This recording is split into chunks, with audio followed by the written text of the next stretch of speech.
Hello and welcome to the week one edition of the Monster Pod here on thelines.com. Yes, it's a new season, and with that we get a new name and a new partnership, as you see if you're watching us over on the video side of things. Jacksonville Jaguars at the Miami Dolphins. This is 3.5 in favor of the Dolphins at home. This one has been on the move. 49.5 is our total here in this one. Steven could have got the Jags at a bigger number. The Jags money starting to roll in. We start to get some of this injury report news coming out of the Dolphins side of things. We're maybe going to be without Jalen Ramsey in this game. That's 2 straight DNPs for him with a hamstring injury that he's been dealing with for a couple weeks there in camp. So pretty big knock on that defensive side of the ball for them. I think too that maybe people were starting to realize that this number was a little bloated. One of the first bets that I put in the account as well was the Jags getting that big number here against this Dolphins team. But as anyone knows that took in any of the content that I did in the offseason, I'm a little bit higher on the Jags than market is. So I think this Jags team is still pretty good. I think this Jags team is certainly a team that whenever you're looking on the other side of a field goal as dogs is certainly a team that I'm at least somewhat interested in and seeing what they're and I think Brian Thomas actually is going to step in and be a pretty good rookie wide receiver there for them too. So put in the Jags. This number now on the move, though. As we sit, there are still 3.5s available if you want on the other side of a 3, but I would say I'd say act now because it looks like the money is starting to pour in here on the Jags. I certainly agree with your bullishness on the Jaguars offense. I like that Doug Peterson's trying to get more vertical and explosive, getting Brian Thomas in the draft. I don't think Calvin Ridley was very good for them last year. On the flip side, I'm pretty nervous about the Jags defense to at least start the season. New defensive coordinator, reports out of camp and preseason that they kind of have wide open competitions for the secondary, which means they don't know who their best players are most likely. And I mean, is there a worse offense to go against in a new defensive scheme than the Miami Dolphins with all their continuity, all of their weapons? But all your points, Matt, about the Dolphins defense coming in less than stellar. They have a new defensive coordinator. They are lacking in pass rush, not only lost talent with Van Ginkel and Wilkins, but have several injuries up front here. It's a high total, but all of this adds up to me of just taking the over here. I bet over 49 in this game. Not too interested in the spread. I don't know if it's still there as well. I bet a player prop here.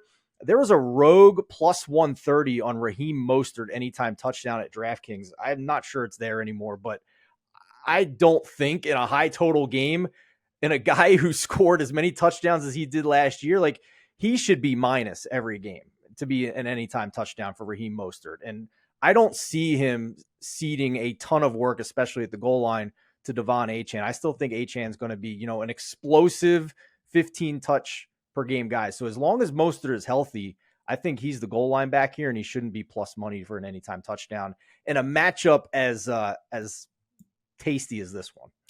Ryan, I actually am not down on the Dolphins. I actually think the Dolphins have a pretty decent ceiling this year. The defense, though, here kind of coming in a little bit banged up against the Jags team that I am a little bit higher on. North of the 3 was just too much for me. Sometimes we play numbers even against two teams that we actually like heading into a game. Jags, Dolphins sitting 3.5 and 49.5 on the total.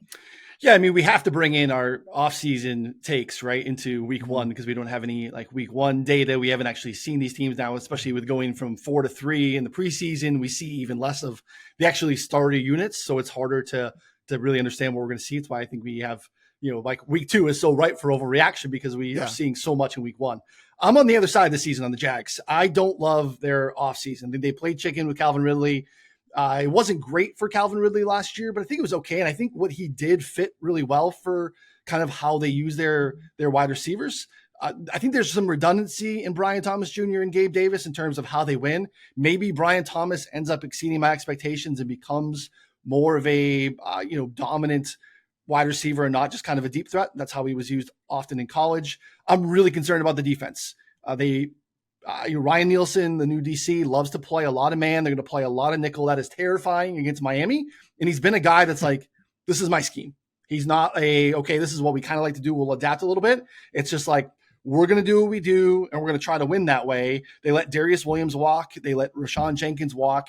Like I don't feel really great about how they match up in this spot. I'm with you guys on the over. I think that's a good play.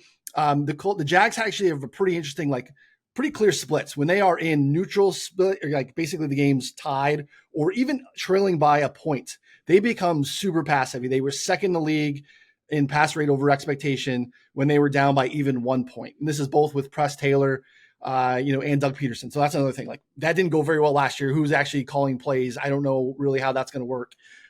So I think over 35.5 passing attempts on Trevor Lawrence is a nice angle. I think you're going to be able to take advantage, especially if you have some injuries that you guys are talking about on the Miami side. So I like Miami a little bit, 3.5. I'd pay the tax on a little bit of a rich 3, but I think the over is probably my preferred play, and I really like that prop on Trevor Lawrence.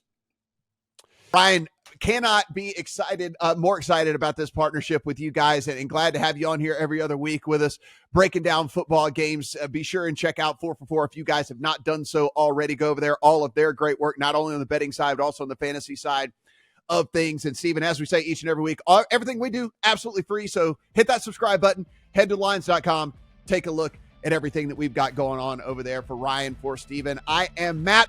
Good luck on all your week 1 bets.